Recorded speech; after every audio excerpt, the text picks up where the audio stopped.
It was almost like Amanda talking from the grave. Is it a crime of passion? Is it a crime of revenge? What's going on? When you walk in this apartment, you see Amanda Plass lying there on the floor. She's spread out on her back, and there's blood all around her. There was no doubt that she was already dead. It wasn't even like she needs help. It was she's dead. My worst enemy, I wouldn't want to have to go through that. It's just horrible. Not knowing how to even comprehend what had happened, but then still knowing that, okay, I need to put my child to rest. Every single person in her life was a suspect. Everybody. She said she had a lot of bad relationships in the past. Oh my God.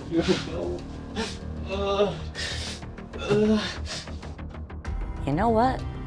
Mom ain't playing around no more. Somebody knew something.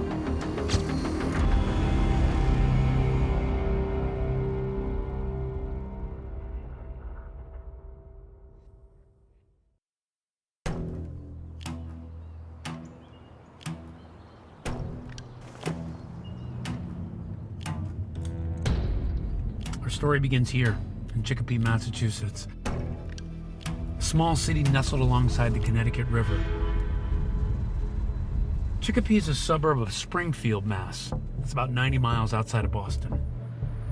Here on bustling Memorial Drive is this busy Friendly's restaurant. It's a place for ice cream celebrations and familiar faces. One of those familiar faces, 20-year-old Amanda Plass. More than a waitress, really. Those who knew her said she was the heart of this place. Amanda really connected with the customers there.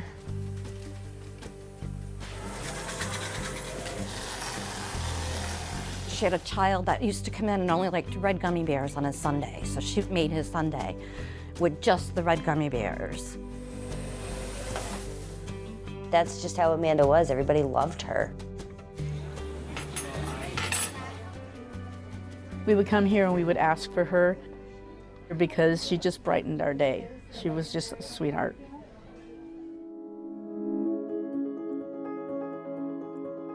It was a warm evening in August, right around 5 o'clock, and Malene Holmes sat right here in this Friendly's, waiting for Amanda. Malene was a customer, and she and Amanda had become friends. They were supposed to meet right before Amanda's shift for dinner. She used to come here and have dinner with us before she'd start her shift. We had been waiting for her, and then she didn't show. Everybody was concerned. They were trying to call her, and there was no response. Everybody was like, where is she? It was just very strange. It was very, very strange. Even more strange was when minutes turned to hours, and the ever-reliable Amanda Plass never arrived for her shift at Friendly's. Not long after Amanda fails to show up for work, a frantic 911 call comes into the Chicopee Police Department. The caller is a 22-year-old named Seth Green. And Seth tells dispatchers that when he went to visit his girlfriend Amanda, he stepped into a scene of unimaginable horror. She was laying on the kitchen floor right when I opened the door. Just in a pool of blood, stabbed to death. Called 911. I was still holding her when I called 911. I mean, there was no doubt that she was already dead. It wasn't even like she needs help. It was she's dead. I mean, she was throat was slit, multiple stab wounds to the chest, right in the heart. I was the on-call state police detective for that particular day. I got a call to say that there was a homicide occurred in Chicopee. Ronald Gibbons, who at the time was a detective with the Massachusetts State Police, raced to the crime scene. What's the scene like? You arrive, what are you taking in? This is the building itself. The Chicopee police officers had cordoned off this area, had put the yellow tape around it Right. to block anyone from going to the back. When the first detectives arrived at the scene, Lieutenant Gibbons says Seth was in distress and sitting on the back porch. He was frantic, he was erratic, he was just a range of emotions. What was that like for you, to see her on that floor? It's just something that I would never wish upon anybody. Like, you know, my worst enemy, I wouldn't want to have to go through that. Honestly, it's just horrible. When you walk in this apartment, you see Amanda Plass lying there on the floor. Describe the position she was in and what you're taking in as you see her. She's like spread out on her back and there's blood all around her. Death by stabbing is very often a personal attack on behalf of the perpetrator. You have to be up on top of somebody when you plunge that knife into them. It was almost like Amanda talking from the grave. Is it a crime of passion? Is it a crime of revenge? There's a lot of slashes here. This was very violent. It looked like she fought. I knelt down right next to her. I wanted to, you know, imagine or think that she was, you know, breathing or something. And I tried to give her CPR, like blow into her mouth, and it literally blew out of her. She was pretty butchered up, and yeah, it's just horrible. She's lying on the floor in a pool of blood with multiple wounds, partially dressed, and very dead. It's around the same time that Amanda's sister, Amy Lee, receives an unexpected visit from her aunt. And she told me, you know, your sister's dead. Your sister's been murdered. And I remember just crying instantly. I remember screaming. And my aunt is like, we need to find out who did this. We need to find out right now. And as we're en route to go tell her, my mom's calling me. And she's saying, Amy, what's going on? My mom's begging me to tell her on the phone what's wrong. So I went outside, and there were the Chicopee detectives and the state, my daughter, my husband, to let me know that she had been stabbed to death. So in real time, you're learning that your daughter was stabbed to death. How difficult is it to process all of this that's going on in that moment? Oh my gosh, how am I gonna bury this kid? Or what, 19, 20-year-old has a life insurance policy. Where do you get the money? Just that whole process of not knowing how to even comprehend what had happened, but then still knowing that, okay, I need to put my child to rest. It's something you can never be prepared for. No, never in a million years. You see your friend and they're happy, they're vibrant, they're excited for life, and then all of a sudden, they're gone. And it just didn't make sense. It still doesn't make sense. I had this heavy gut feeling that something really bad was gonna happen to Amanda. I was like, oh my God, did I manifest this? Like, did I put that thought out there and it came true? Nobody could understand why it happened because Amanda was just friends with everybody. I don't remember Amanda having any enemies. Every single person in her life was a suspect. Everybody. Any detective or criminologist is going to tell you that our money is on Seth Green, the most recent boyfriend. My captain is now saying, head to the station. They got a possible suspect. He's down at the station. They're going to interview him. Need you there right now. It's a race against time. I think my knife may have been in her house. So you have a knife at her house? That knife was not found. Seth was the perfect suspect.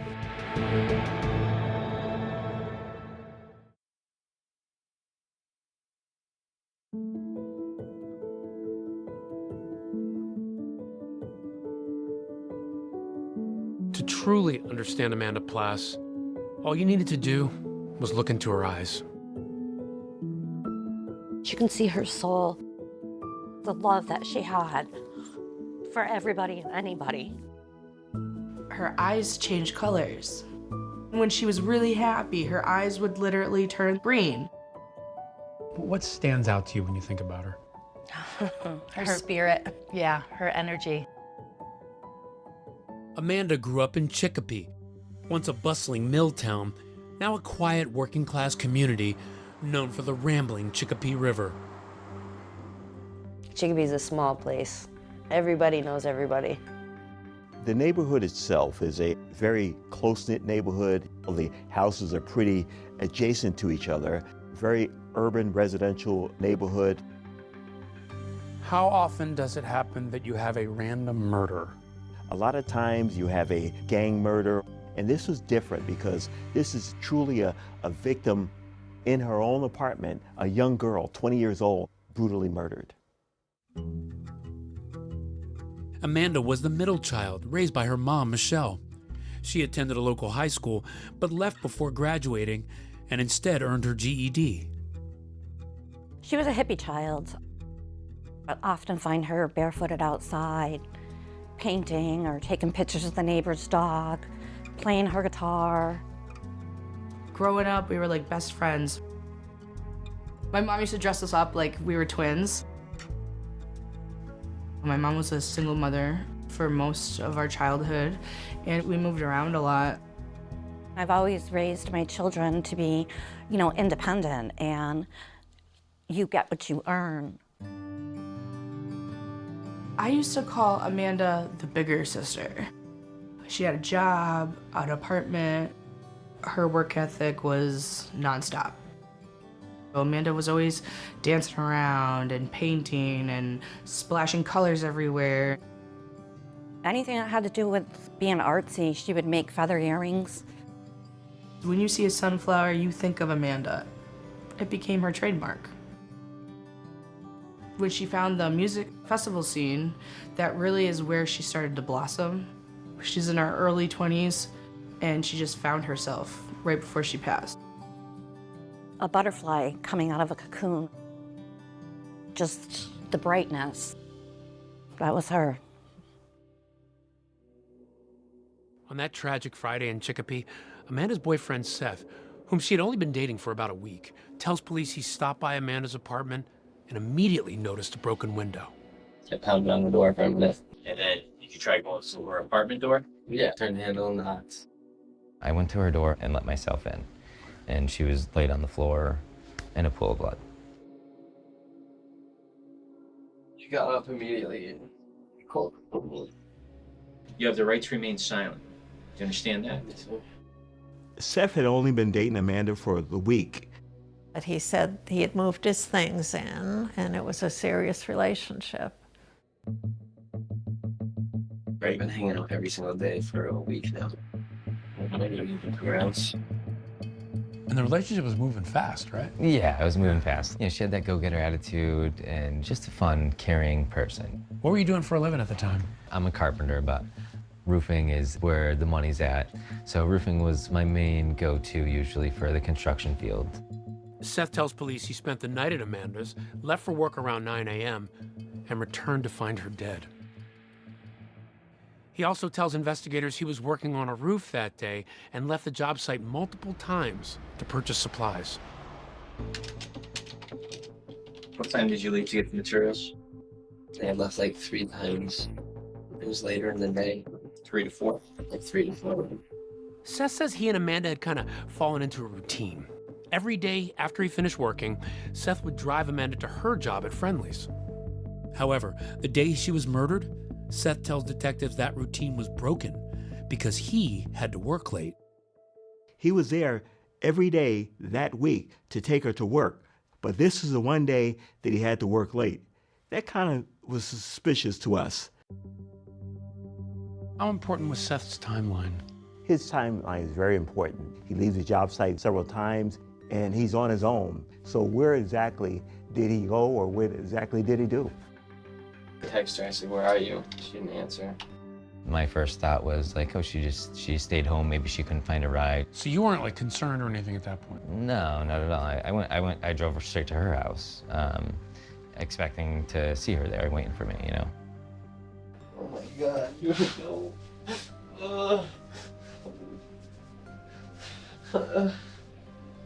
She deserves so much. You give it all to her.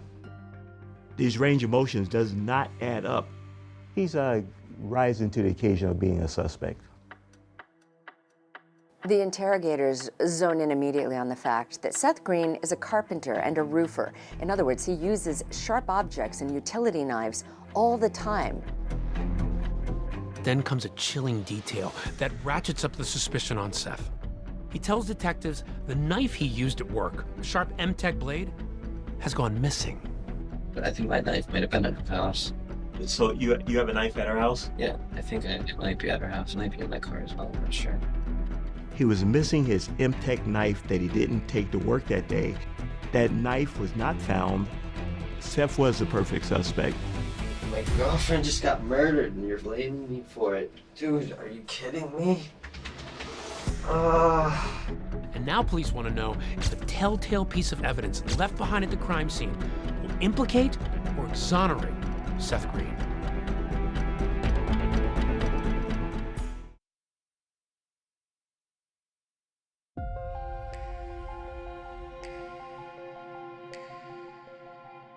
Michelle Penna will never forget the final text message she received from her daughter Amanda. She sent me a text and said, "Mom, can you give me a ride to work?" And I said, "I can't." And she said, okay, she'd find a ride. No one could have imagined that just hours later, 20-year-old Amanda Plass would be gone forever. Homicides happen all the time, but when it happens to you, I would have never thought that my sister was going to be murdered. What you stumbled upon when you went to Amanda's house, how does that compare to a lot of other homicides you've covered? In this particular case, there's droplets of blood all around the room, and that's indicative that this was a very, very brutal and harsh fight.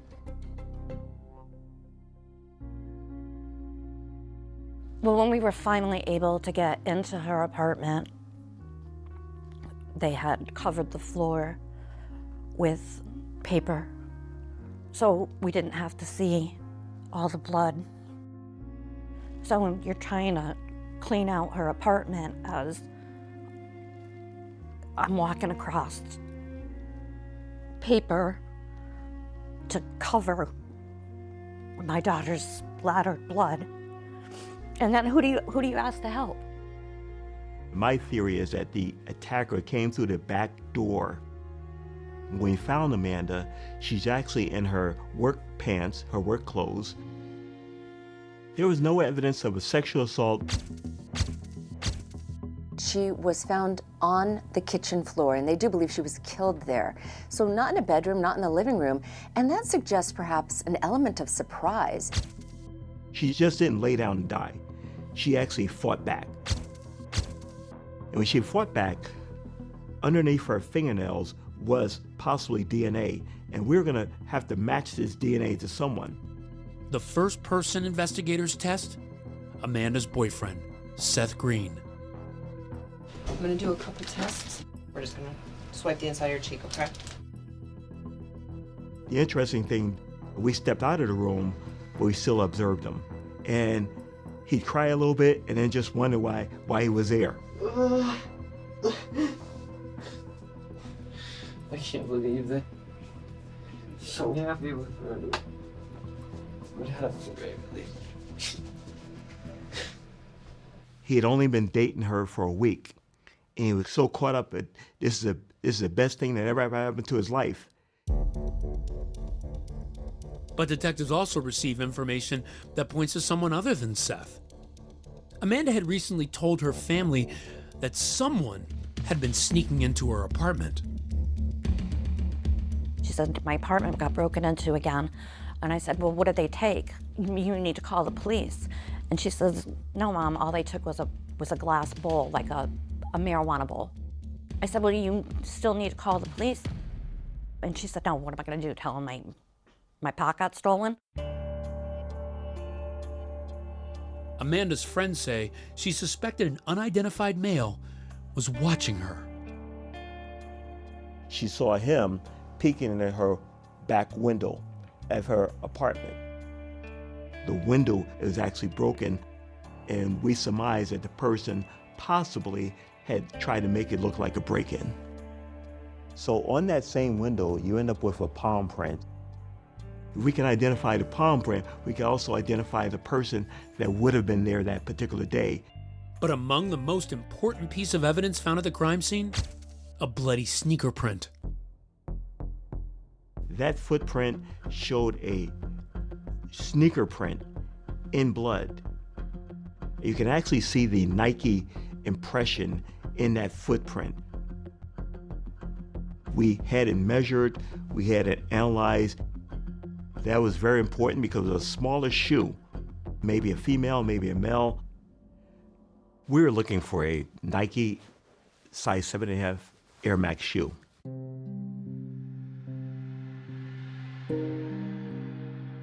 I remember a couple days after she was murdered, everybody had went to her apartment in Chicopee Center and just held a memorial. The whole front of her building was just a sea of sunflowers. That was a really intense, emotional time to be in front of the apartment of where she was murdered and just comforting each other, just shocked, not understanding how or why. And then, a few days after Amanda's murder, there was a funeral. I just remember it just being beautiful and intense and very heartbreaking. And a lot of sunflowers.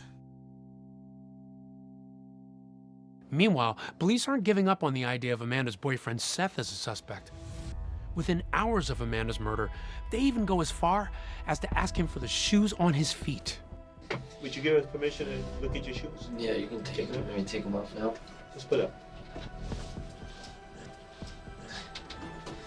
Finally, after almost 15 grueling hours, investigators reach a conclusion. Seth Green is not their killer. His DNA did not match. His shoe print didn't match. His boots were a size 12. It was too large to be the person at the scene. Clearly, there's some other shoes there that were not mine, and that's the thing that got me released, honestly. What did that moment feel like for you? Well, it's definitely a big relief, honestly. Yeah, when they were walking me out was definitely in a moment, finally, like I told you guys a million times, it wasn't me. What is that like to go through that, to experience the loss and then to have to face that questioning? I mean, it's unbearable, honestly. It's like, I just called you guys, why are you, trying to blame me for this? I love this girl. Seth is officially cleared as a suspect and tells cops there's someone else they should be looking at. She said she had a lot of bad relationships in the past.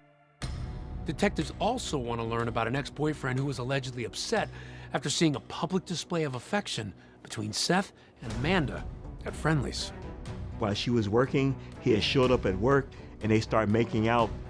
And detectives say that ex's reaction wasn't very friendly at all. So at the very least, you had to consider that he could have had something to do with this. Very much so. A motive of revenge is on our mind.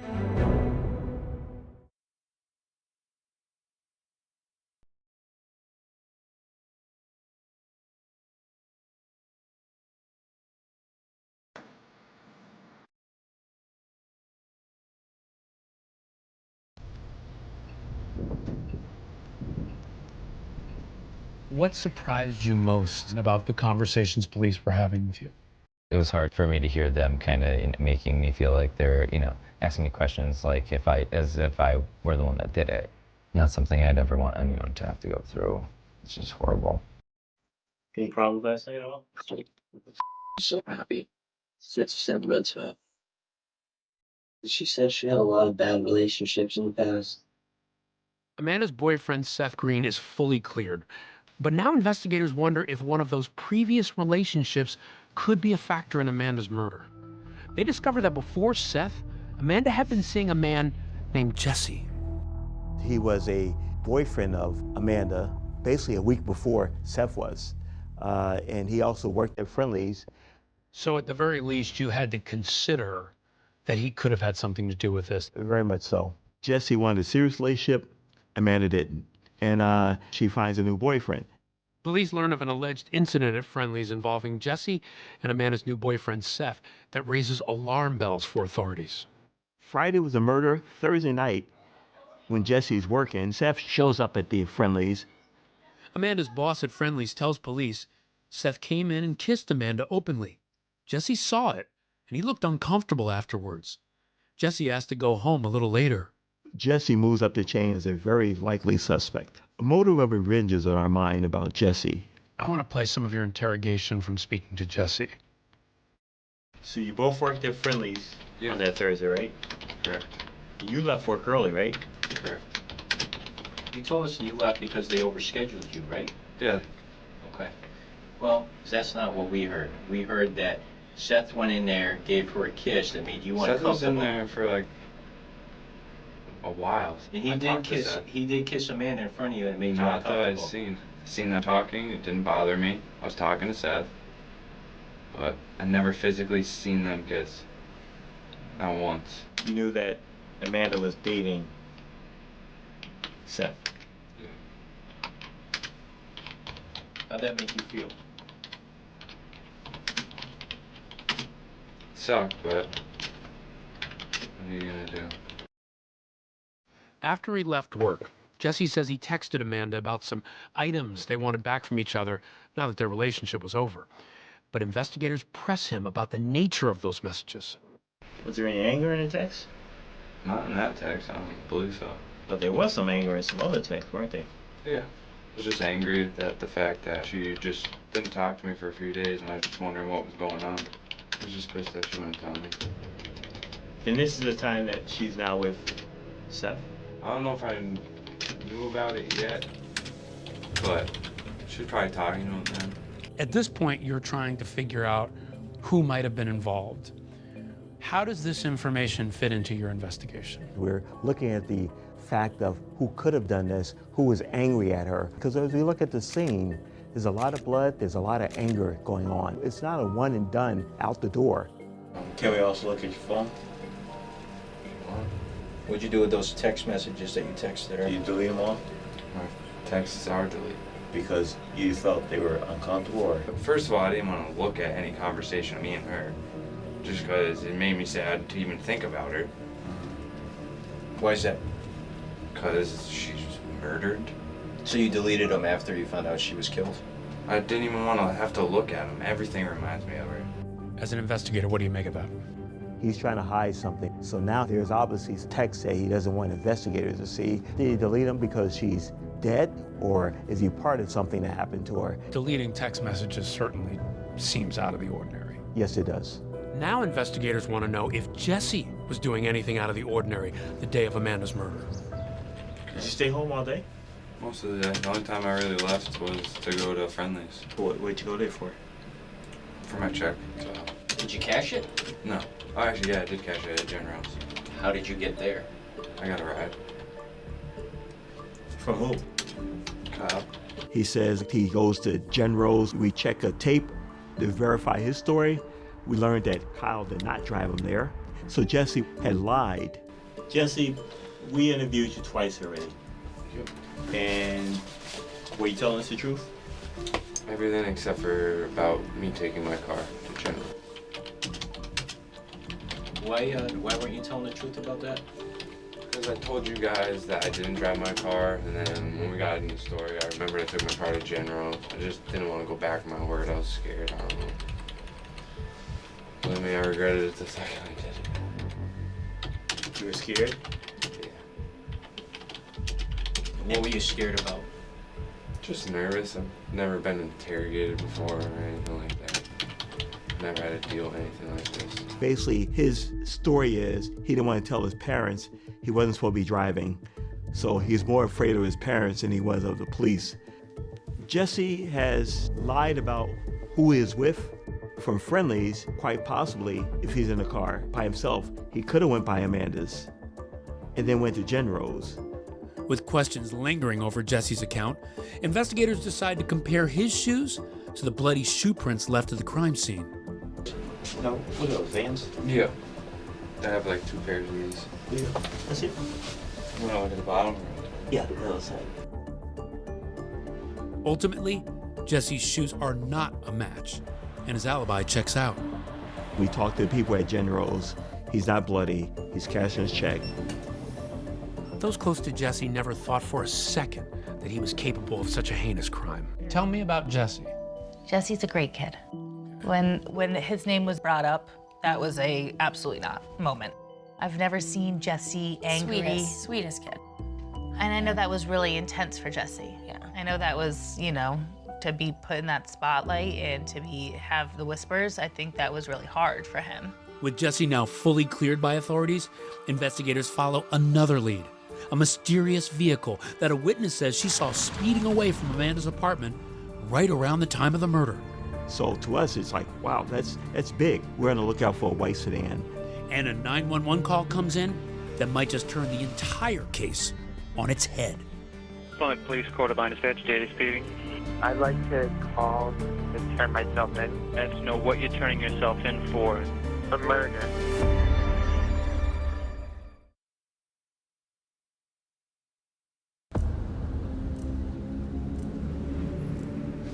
Jesse, there's a couple of things that are bothering me here on your statements. Amanda's ex-boyfriend Jesse raised eyebrows when detectives say he was less than forthcoming with information. Now, you said you still don't know how she died. I don't. You don't. I find that very hard to believe that you have no idea how she died when everybody's talking about it. It's been on the news. But after determining Jesse had a solid alibi, he was cleared, and investigators with the Chicopee Police and the state police quickly move on. Still unclear who exactly they're searching for. One of the best clues that investigators find is a shoe print, a sneaker that is a size 7.5 men's shoe, which is very small for men. It's the smallest size you can get in men's shoes. Or it could be a woman's size 9. Investigators get a new lead from a neighbor of Amanda, a witness who told police she saw a suspicious car the day of the murder outside Amanda's apartment. And so afterwards, as you're learning more about the scene, you learn about this white sedan that's here that peels away at one point. Right. Not a common thing to do. Not a common thing to do. And we actually got that information from the neighbor next door. They remember a white car here, and they just remember a female, single female in the car pulling away at a high rate of speed around the 4:30 hour. And then we identify who that white car was, ended up being a girl from East Hampton named Mercedes Benz.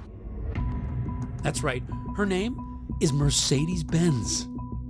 Another friend of Amanda's who works at Friendly's. Mercedes was a really nice girl. She was a waitress here also, and she was friends with Amanda, and we used to talk to her all the time also. Now it was police who wanted to talk to Mercedes Benz. Mercedes tells detectives that Amanda had texted her earlier that day asking for a ride to work.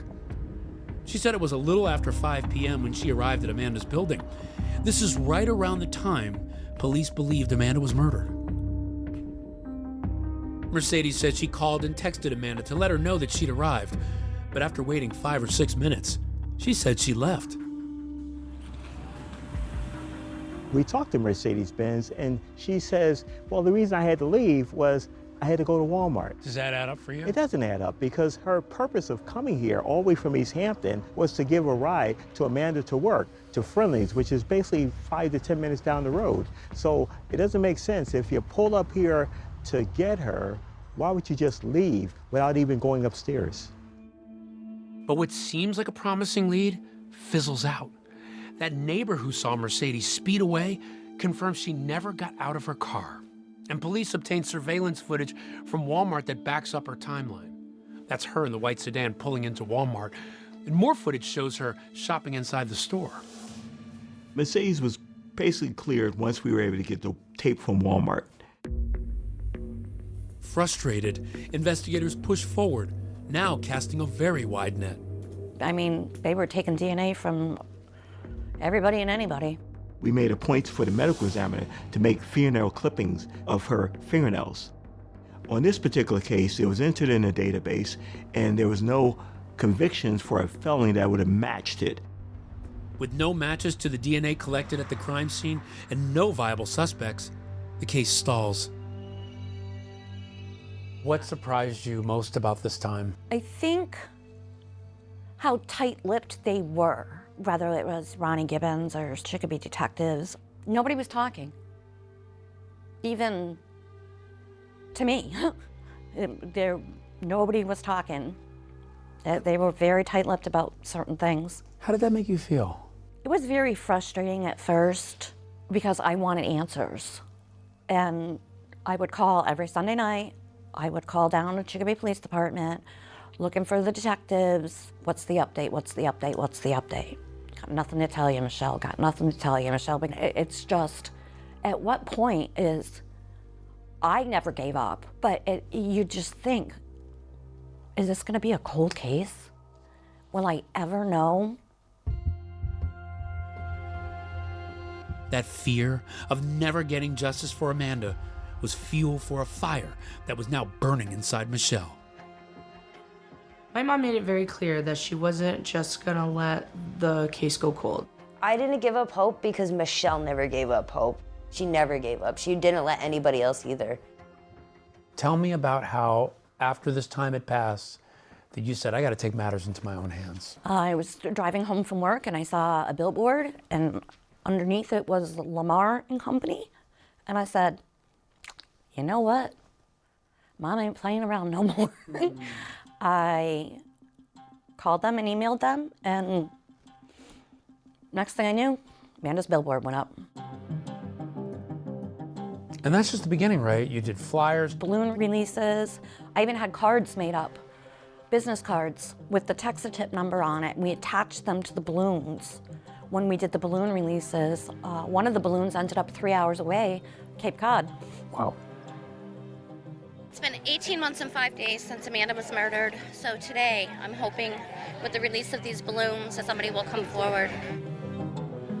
Somebody knows something that happened that day. It was a busy Friday afternoon. We're just looking for that one missing piece of the puzzle. She was just in your face. She really was like you would be as a mother. We want to find out what happened to your child, and she was out there.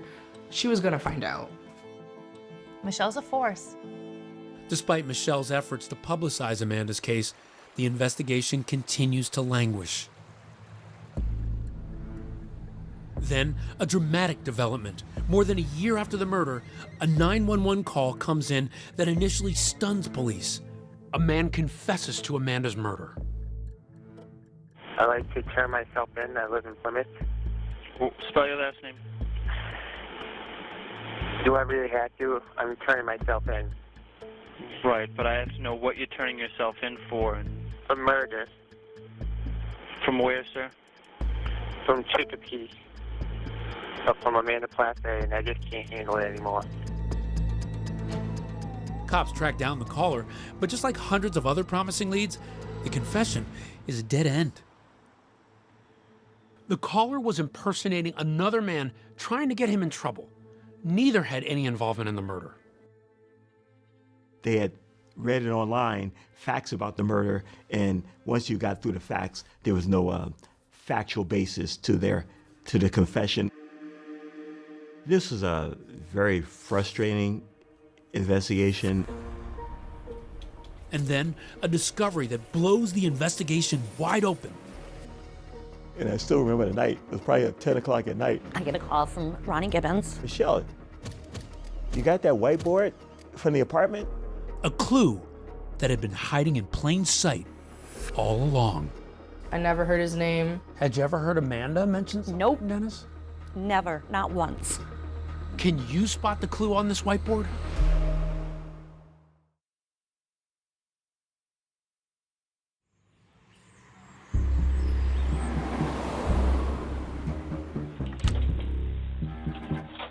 Where do you guys want me to start?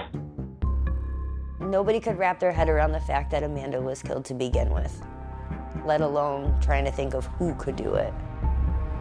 We had a billboard on 391, a huge billboard with this beautiful picture that she took of herself that day she was murdered. Somebody knew something, and nobody was talking. I kept saying, there's no way that there's no DNA. There's just no way. There has to be something. There was a whiteboard way in the back. On the whiteboard, there was wording in it. Dennis was, W-A-Z, here. Who's done this? I got goosebumps right now.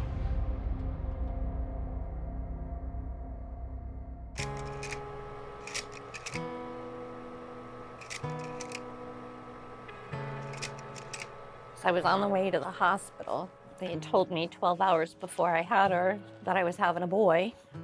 And Amanda by Boston was on the radio. As her godmother and I drove to the hospital. And when she was born, the nurse looked at me and said, "It's not a boy." So I named her Amanda after the song by Boston. I'm gonna take you by surprise and make you realize, Amanda,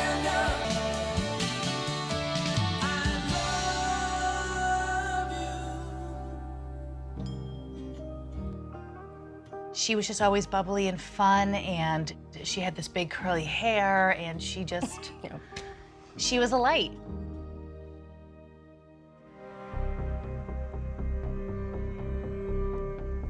But on that tragic Friday in August, Amanda's bright light was extinguished when she was found brutally murdered in her apartment. She was laying on the kitchen floor right when I opened the door, just in a pool of blood, stabbed to death. I got the call to say that we have a homicide and respond to the scene, so I actually responded to the scene initially. People in the neighborhood were worried. Is someone gonna come to my door and kill me? You don't even think it's real at first, you know? You're numb to it. Then you're like, oh, okay, maybe something's like amiss. Like maybe this isn't true. Nobody could wrap their head around the fact that Amanda was killed to begin with, let alone trying to think of who could do it. At the crime scene, police discover a partial palm print on the broken window and a bloody shoe print in the kitchen near Amanda's body. But with lead after lead coming up empty, the investigation is losing momentum. They interview hundreds of people who knew her, friends, relatives, coworkers, and there is nothing new under the sun. Unless somebody comes forward with new information, this case is going to grow cold. I think there's this impression sometimes that a murder happens, police will solve it in months. Some cases, they take time, they linger. Was that frustrating for you? It was very frustrating because, you know, as time goes on, and you have to realize that in 2011, when this occurred, time didn't stop. Investigations didn't stop. Crime didn't stop. So we were working other cases as well. I was getting nervous that her case was going cold. Somebody knows something that happened that day. We're just looking for that one missing piece of the puzzle. Amanda's mother, Michelle, takes matters into her own hands, organizing benefits, balloon releases. She even got a massive billboard with Amanda's picture put up on the highway. I wanted people driving down the highway and seeing my daughter's face. Somebody knew something, and nobody was talking. But then, a little more than a year after the murder, the story takes a strange turn. Rumors are swirling in Chicopee about graphic crime scene photos seen at a high school football game. New details on the Chicopee police officers accused of taking pictures of murder victim Amanda Plass's body. It was June 10th of 2013. I will never forget. There was a news conference. It was the then mayor who was appointing a new chief of police and said that they were investigating a crime scene photo leak by 2 of the Chicopee police officers. My heart just sank. What do you mean police officers were taking pictures of the crime scene and sharing them? 2 Chicopee police officers who had been assigned to protect the crime scene took photos of Amanda's body with their personal phones And adding insult to injury, they forwarded the pictures to other officers, and it was shown to coaches at a high school football game. Everyone, the whole newsroom was, how could anyone do this? How could an officer do this? Michelle sued the police department and the city, claiming emotional abuse suffered at the hands of the Chicopee PD. They sued him for $10 million. I sued the city, the police department. I sued them all. It wasn't about the money. It was about proving a point.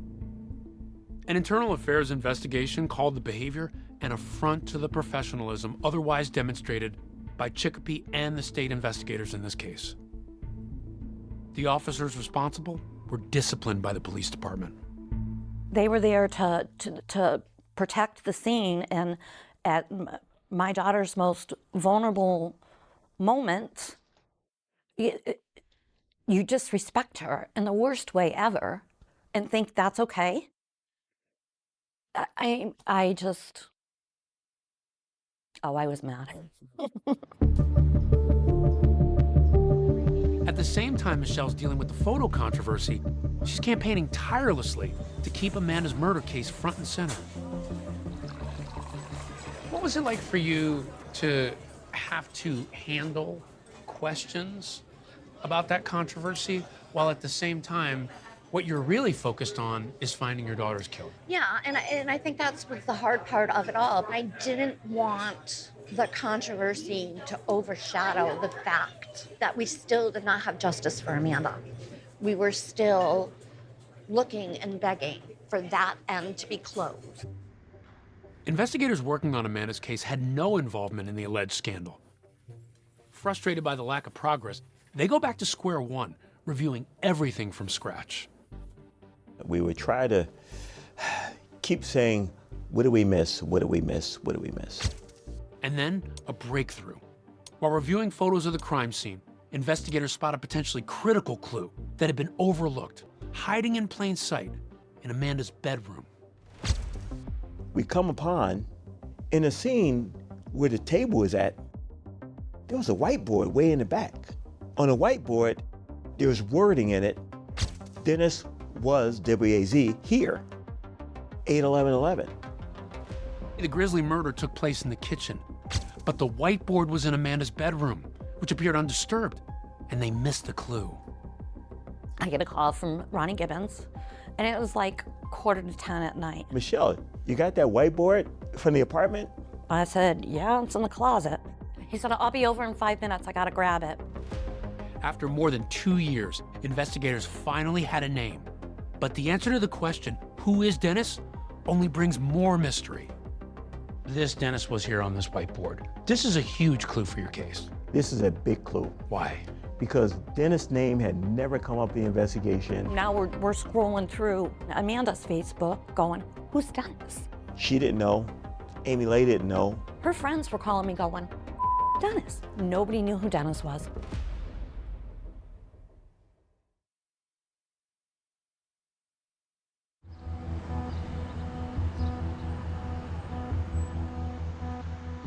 Amanda's friend Desiree said, through force of sheer will, you kept her name out there.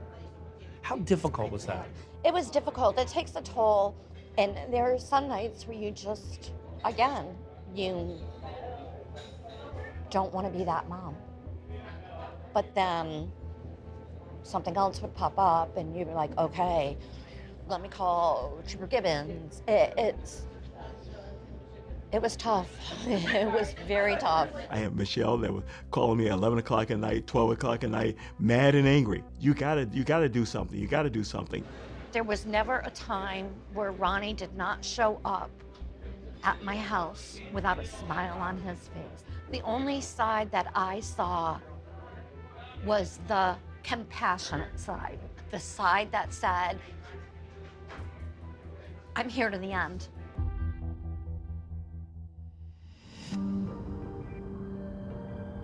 It was a Wednesday night in October, more than 2 years after the murder, when Detective Gibbons was the one making a late-night phone call to Michelle. It was October 30th, 2013, 9:45 at night. I get a call from Ronnie Gibbons. Hey, you still got that whiteboard from Amanda's apartment? I said, yeah, it's in the closet. He said, I'll be over in 5 minutes, I gotta grab it. The discovery of a name hiding in plain sight on a whiteboard in Amanda's apartment kickstarts an investigation that, frankly, had been on life support. Now the question everyone is asking, who's Dennis? No one knew Dennis. Had you ever heard Amanda mention someone named Dennis? Never, not once. I never heard his name. The detectives told me right when they found it, asking me if I knew the name. Like, no idea. It is such a long shot, but they zone in on that and they decide they need to find out who Dennis is. One of the things that was missing was her cell phone. We went back to her cell phone records. We came out that there was phone calls for a number. They came back to a Dennis Rosa Roman. I immediately recognized the name because about a year before, I had actually arrested Dennis Rosa Roman. Gibbons had arrested Rosa Roman on a misdemeanor charge of disorderly conduct. Rosa Roman pled guilty and paid a fine. But now Gibbons knew exactly who Dennis Rosa Roman was. The question, was this the same Dennis whose name was on that whiteboard? You have anything further you want to tell us? A possible answer could lie in one of the police interviews with Amanda's ex-boyfriend, Jesse. While Jesse was still dating Amanda, Amanda had told him that she thinks her apartment had been broken into while she was at work. She thought it was some kid that she had met and bought weed off of. Jesse described him as being shorter. Jesse's probably like 5'10", 6 feet. He's got to live like somewhere within like 2-second walk from there. I remember I used to see him walking around like that area all the time. Jesse said Amanda told him she had hung out with the person once before, but he had no idea where. Now Detective Gibbons is wondering if the man Jesse had been describing in that interview could have been Dennis Rosa Roman.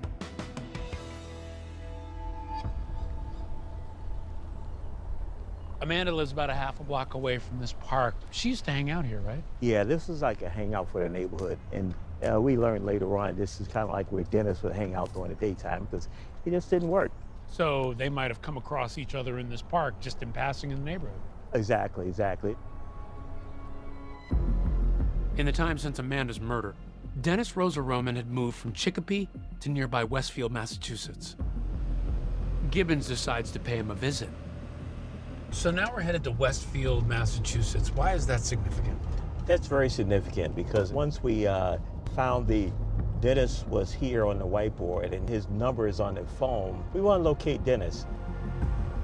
What's your expectation going there? What are you trying to achieve? The plan was to knock on his door and talk to him, just like we had talked to over 50 other people in the case, as well as to get his shoe size, as well as to get his DNA. I go to the apartment, ring the doorbell, no answer, and next thing you know, I see from a side alleyway that's between the building, Dennis come out. And what happens next? Beautiful timing, but here he is, he comes right around the corner. Just walking right to you. Walking right to us. So I stop him and then say, hey Dennis, you got a moment? We want to talk to you about Chicopee. We want to talk about a girl named Amanda Plass. Yeah. His first thing is, he kind of chuckles, he says, oh no, I don't go to Chicopee, it's too dangerous there. And I say, well, how about this girl Amanda Plass? And he says, oh, I don't know Amanda at all. So I know that from the phone records, yes, he does know Amanda Plass. In fact, Gibbons knew from those phone records that there were 9 calls between Dennis and Amanda. Dennis had called Amanda 5 times, just a month before the murder. I said, hey, can we go to the police station? He said, no, I got something I got to do. I noticed him light up a cigarette, and he's smoking on a cigarette. And now I'm thinking, wow, maybe I can get DNA off this cigarette that he's smoking. Although Gibbons had arrested Rosa Roman a year prior, because he had never been convicted of a felony, his DNA was never entered into the national database. Gibbons says Rosa Roman didn't want to talk to him that day and began to walk away, but not before he tossed the cigarette he was smoking on the sidewalk. Meanwhile, I told my partners, go to my car, get a paper bag, give me some rubber gloves. Dennis sees that because he keeps looking back. My partners come back with rubber gloves, he sees me put them on, he sees that paper bag, he sees me reach down and put that inside that bag.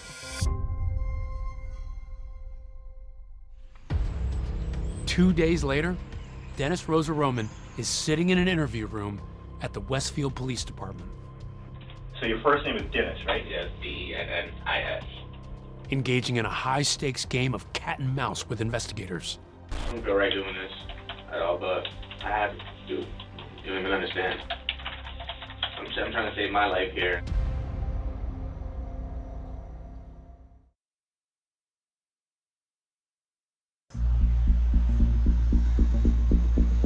Outside his home, Dennis Rosa Roman appears to be acting cool and calm with detectives,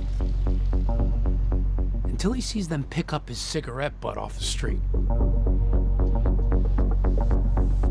Clearly he's concerned, because not long after they leave, he calls Lieutenant Ronald Gibbons. After seeing me take that cigarette butt, he's now blowing my phone up. Hey, you and I gotta talk. You say you really need to talk to today. Yeah, like seriously. Where do you guys want me to start? Where they want him to start when they meet with the cameras rolling is very simple. Does he know Amanda Plass? You knew her. I met her. I didn't know her that long, but I knew her of her. You know her first name? Amanda. How much before did you meet her that she passed? Say like a week or two. Okay. 2 weeks the most. So you know her about a week or two before she got killed? Yeah. He didn't know Amanda at all. And then he comes around to say that, okay, I did know Amanda, but I would sell her weed. I met her by Family Dollar in Tedeschi and Chicopee. Okay. You know where that's at? So I seen her, you know, she asked me if I could get some buds. How many times previously did you get weed for her? It's only been like 3 times, the most. You ever been to her apartment? Like up the stairs, and that's about it. I've never stepped in her house. I've never seen the inside of her house. As Dennis is talking, he notices detectives checking out his sneakers. Like my shoes? Yeah, Nikes. Air Maxes. What he wears into the station that particular day is this black Air Max shoe. And we took the aha moment to say, you know what, can you take off your shoe and I'm gonna take a picture of your shoe. Oh, my feet stink, I'm sorry. Because the crime scene itself had an imprint in blood. The print that you found on the scene, what size was that? That was a size 7.5 Nike shoe. And what size is the shoe that we're looking at? This is a size 7.5 Nike shoe. Remember, detectives have had no luck matching those bloody shoe prints to previous suspects. So according to Gibbons, this is potentially damning if confirmed, but still not as conclusive as a DNA match to what was found under Amanda's fingernails. So Gibbons says they get Rosa Roman to agree to a DNA mouth swab. Just, you know, your mouth is going to rub that inside of your lip. And it's going to do the other side. Gibbons says he wants Rosa Roman directly tested in case that cigarette butt sample might somehow be contaminated. Doing great. Under your tongue. There's a really big difference between you thinking, hey, I think we got our guy, and you lining it up with the evidence. This is a matter of facts. So the day that this all happened, what happened that day? So, Rosa Roman starts telling detectives his version of what happened the day Amanda was killed. I brought her some weed. Did she call you like that day? Or? Yeah, she called me that day. She said, yo, can you give me a dime bag? She was not the one that came to the door. Like, the guy opened the door, he just said, yo, give me that, and that's it. And I went about my way. What Dennis says is that this other guy was at the apartment. I didn't bother saying anything to the guy. The guy looked suspect, like, he looked suspicious. He answers detectives' questions about what he says the man looked like. I'm 6 feet, so what do you think? 5'10", maybe. Oh, he's taller than you. Taller than me, obviously, yeah. He has, like, dirty blondish hair. Would you say white? Yeah, he's white. Say he weighs, like, about 170, 190 the most, almost 200 pounds. And goes on to describe what he claims he heard while outside the apartment. I'm listening to this guy's like, I want my money. I didn't give you this for no reason. Why would you do this to me? That was the guy's voice? Yeah. You're asking him questions about the description of the man who made these comments from inside the apartment. Why are you asking him about that? Because I want to lock him into a story. Will you be consistent with that story, or you go on another tangent. So the guy said something to her like, I want my money, I didn't do this, I want my money. I didn't do this for nothing. For nothing? Right. Did you hear her voice? No, I didn't. I didn't hear nothing. Rosa Roman is consistent. Even though Gibbons says he is convinced Rosa Roman is making up his story. That's all about everything I know, and I can't say no more, no less. You know what I'm saying? Truly, I'm sorry, guys. I'm actually helping you guys. You know what I'm saying? You're very helpful. Yeah, Because you know what? Not too many people have told us that they saw the guy there, you know? So that you're aces with me, you know? I didn't have enough to arrest him at this point. I had to allow him to leave. Thank you very much. One interview ends, but Rosa Roman isn't done answering questions. 2 days later, This picture is inside her apartment. You ever seen this room? it's a photo of that whiteboard. What will Rosa Roman have to say when he's shown his name is on it? And see right here, it says Dennis was here.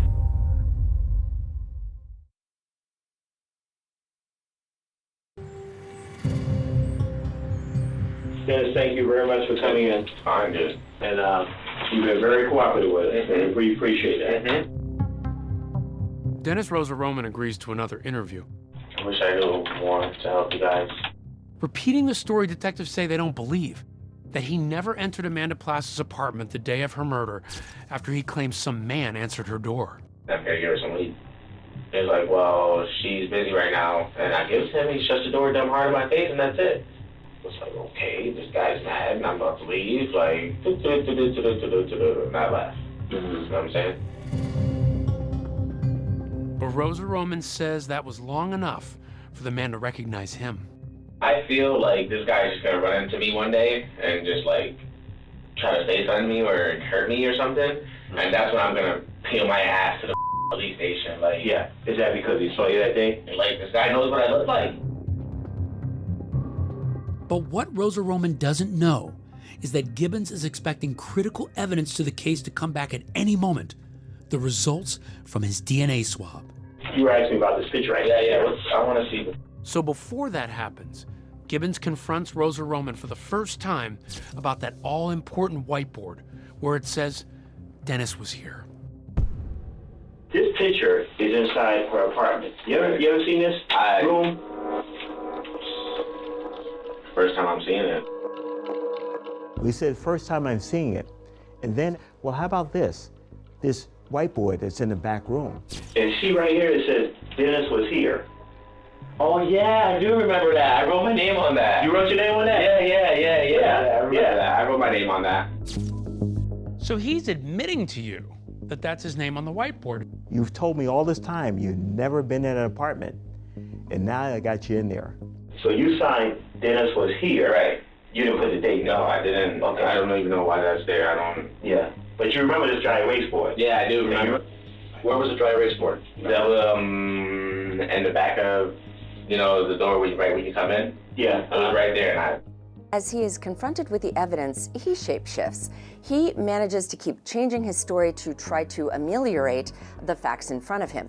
There are certain kind of people who can make up things on the fly and change their narrative based on the clues that are being given to them. When you say you never been inside her place. Well, I have been in her house, but like, I just don't want people to like look at me like if I'm a murderer. So now this is the first time that he actually puts himself in the apartment. But you went in the apartment. How many other times have you been inside the apartment? Twice. 2 times, that's it. And what were they for? To bring her weed and smoke the bone and sign this. So the room that you were in were that back room? The kitchen and the back room, that's about it. The back room was where the whiteboard was. So what are you putting together at this point? I'm putting together at this point that he, in fact, had not only been in that back room, he'd also been in the kitchen at some point where the crime occurred. Remember, Amanda had told friends she suspected someone had broken into her apartment, and Dennis says she had asked him about that. You said that Amanda approached you about somebody breaking into her place? Yeah. She asked me, like, yo, somebody came into my house, do you guys know? And I was like, well, I really don't know, like, I don't know what to tell you. Now Gibbons suspects that someone was Rosa Roman. Then, a few minutes later, a huge development. The detectives get called to leave the interrogation room. How much longer is this gonna take? 5 minutes. All right. Outside, they get the news the DNA results are in. Rosa Roman is a match for what was found under Amanda's fingernails. They soon drop that bombshell on him directly. The DNA that was found under her fingernails connects you to her. You know what? It doesn't just get there. Dennis is now thinking in his mind, how do I get out of this? And what he tells them next totally flips the story on its head. He now claims he tried to save Amanda. I know the murderer, and I tried to save her life. What's he trying to do here? He's trying to create a situation of why we have his DNA, why his DNA is possibly on her. He's casting himself almost as the hero in this. Yes, he is. Well, why don't you tell us everything that happened in the apartment? I know the murderer. That's all I know. I can't give you no more. I'm sorry. That's You it. said he tried I want a to- lawyer. But I want a lawyer. Okay. Gibbons says asking for a lawyer stops the interrogation room recording immediately. So you don't see the scuffle that he says breaks out when detectives handcuff Rosa Roman and place him under arrest. You don't have to be aggressive with me, dude. You didn't have to be that aggressive. And then they have him booked.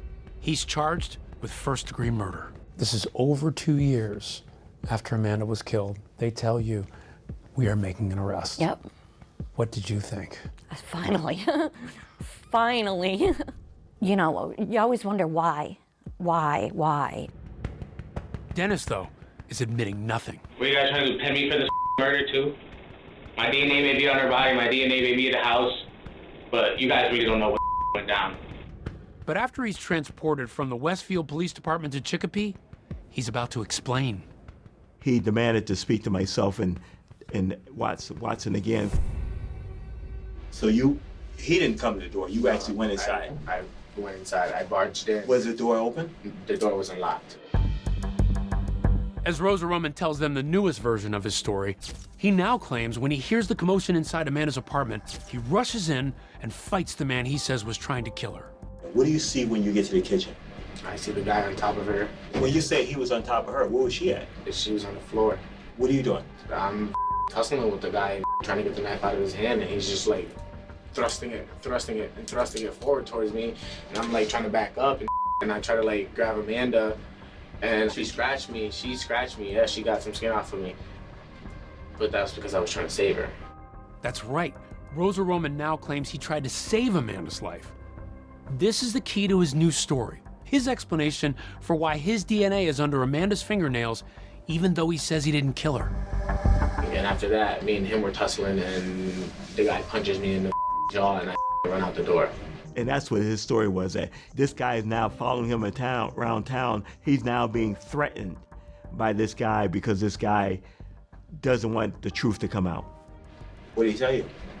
Yo, you snitch on me, I'm gonna kill you. Just like that. Like, I know I killed her, and that's it. It's done. But now, Rosa Roman has to tell that story in court.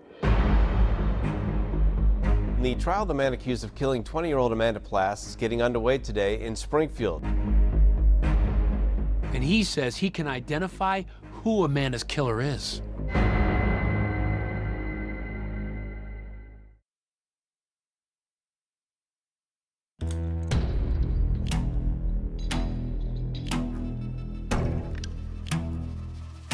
Amanda Plass's parents sat hand in hand with Justice for Amanda bracelets on as they waited for the murder trial of their 20-year-old daughter to begin. I think I broke down more so in the courtroom, just looking at him. It's kind of hard to describe how it felt to see him for the first time. It's like a fever dream. Like, is this really happening? But my mind was not on him. My mind is on my sister. When I was selected for the jury, it was surreal. It was definitely a bit of a, oh my God, what am I in for? The home that Amanda lived in was 2 houses from where my mother grew up and my grandmother lived. It just became very personal. Evidence in this case will show that on Friday, August 26, 2011, Amanda Plass was brutally murdered in her home. Miss Plass was getting ready to go to work when the defendant came into her apartment while she was getting ready and stabbed her 6 times. Prosecutors lay out their case against Dennis Rosa Roman. There are the bloody footprints in his shoe size, his palm print on the broken window, and his DNA under Amanda's fingernails. They argue that Dennis, and only Dennis, committed this crime. 1 set of bloody footprints. 1 major male DNA profile underneath both her right hand and left hand fingernails.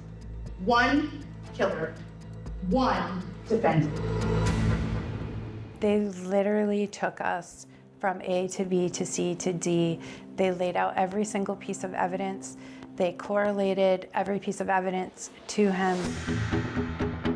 In addition to the physical evidence, prosecutors also used Dennis's own words against him. And see right here, it says Dennis was here. Oh yeah, I do remember that. I wrote my name on that. Each time he's confronted with evidence, he changes his story to fit the evidence. I think it was important for them to see the 3 interviews because it showed Dennis as agreeing to some of the facts, denying some of the facts, and then coming around and changing his stories repeatedly. But while the prosecution says the evidence proves Dennis's guilt, the defense argues that it isn't what it seems. He was in her apartment when Amanda Plass was killed. He did not do it, but he knows the guy who did it. The last story he told was that he was there with another man and he saw the other man kill Amanda, but he will never give the name because he was afraid the killer would kill his family. And he tells you how many times he's afraid for himself, he's afraid for his family. Charge me, I'm not giving up his name. My name pops up, meaning if they capture him and my name pops up, he's gonna kill me. Dennis's version of events kept changing over those 3 police interviews. In his final one, Dennis had a new detail for detectives, that the alleged killer was none other than his own drug dealer. Your dealer went to her house? Yeah. Your dealer? My dealer. The 2 of you walk in the house together? Yeah. He had said he was there because he had given Amanda pot and she had not paid. So he said that the drug dealer killed Amanda and he saw it. I'm like, yo, why are you doing this? I'm gonna get you your money. And I try to grab her and she like grabs my arm and he's just keep going and going and going and going. What do you mean he's going and going? He's stabbing her? Keep continuously stabbing her and she just collapsed on the floor after I separated her. Think she was dead? I know she was dead. I was just thinking to myself, like, how do I get myself out of this? The defense strategy was basically that the police should look further. They continually brought up other people to say, well, it could have been them, or it was them, or it was this, or just to try to have a sense of doubt. After 8 days of testimony, the fate of Dennis Rosa Roman now rests with the jury. When we retired to the jury room to deliberate, we took a photo of Amanda. It was a close-up of her face with her smile, and we hung that in the jury room just so we could remember why we were there and what this was all about. It was hard. You don't ever want to think of your best friend going through something that awful. And that was her final moments. Yeah. And then bringing that into the trial, it was just... It's terrible. It's terrible. To this day, it's just... There's no words. After only 5 hours of deliberation, the jury reaches a verdict. We were sitting in the DA's office in the break room, and next thing you know, you hear running down the hall that the jury came back. Breaking news this hour, a guilty verdict today in the Amanda Plass murder trial. The jury today found Dennis Rosa Roman guilty of first-degree murder. We had a couple jurors who weren't quite sure. One of them wanted to review a bunch of evidence again, and his commentary the whole time was, look at him, he's lying, he keeps changing his answers. And we very quickly came to a unanimous decision that Dennis was guilty. When that moment you felt? Relief, definite relief. Now I can put an end to this chapter. Despite a guilty verdict, there's still the unanswered question hanging over this case. And that's, why did Dennis Rosa Roman kill Amanda Plass in the first place?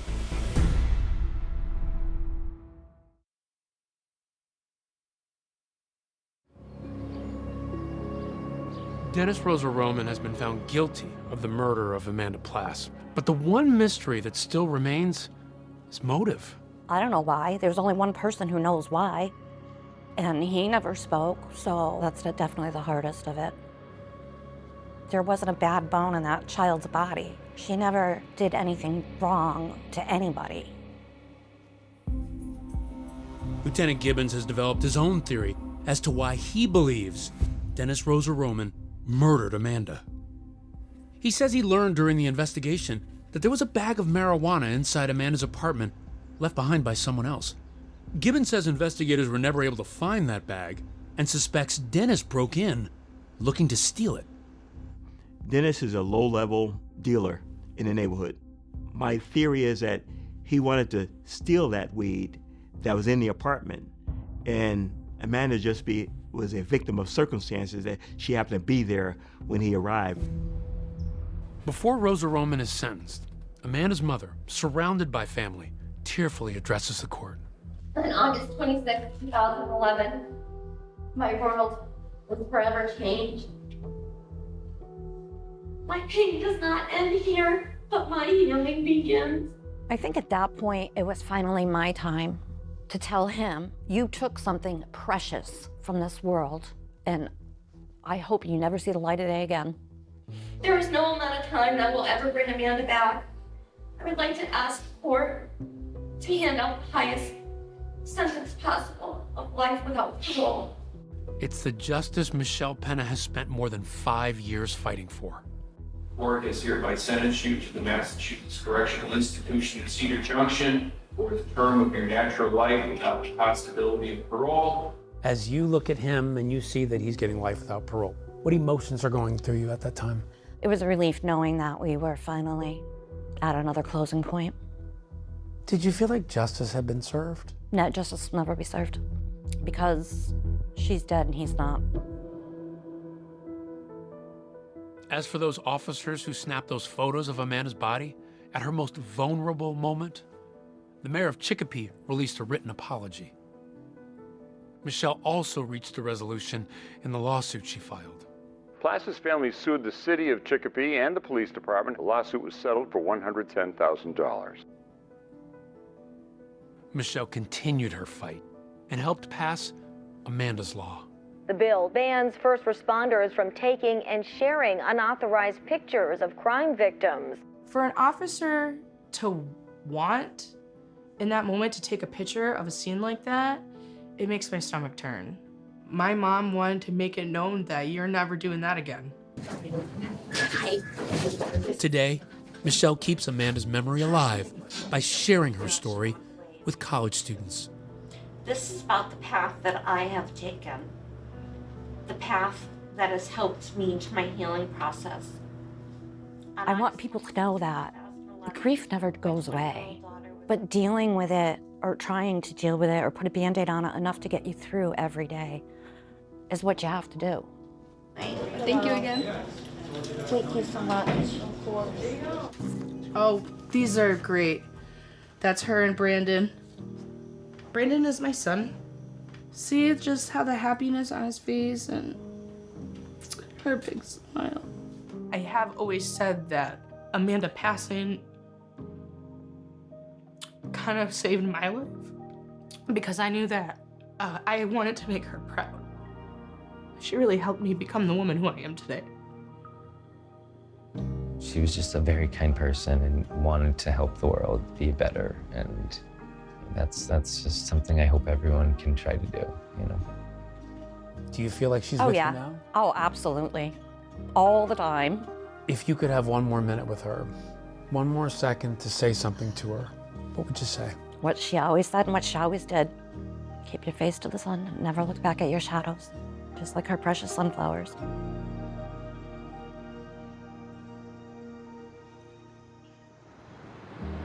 Dennis Rosa Roman appealed his conviction, but it was denied. And David, even though he was sentenced to life without parole, there's still a chance he could walk free one day as early as 2028. A Massachusetts court has ruled that it's unconstitutional to sentence offenders under the age of 21 to life without parole. Rosa Roman was 20 at the time of Amanda's murder. Her family tells 2020 they plan to fight this new ruling. That's our program for tonight. I'm David Muir. And I'm Deborah Roberts. From all of us here at ABC News and 2020, good night.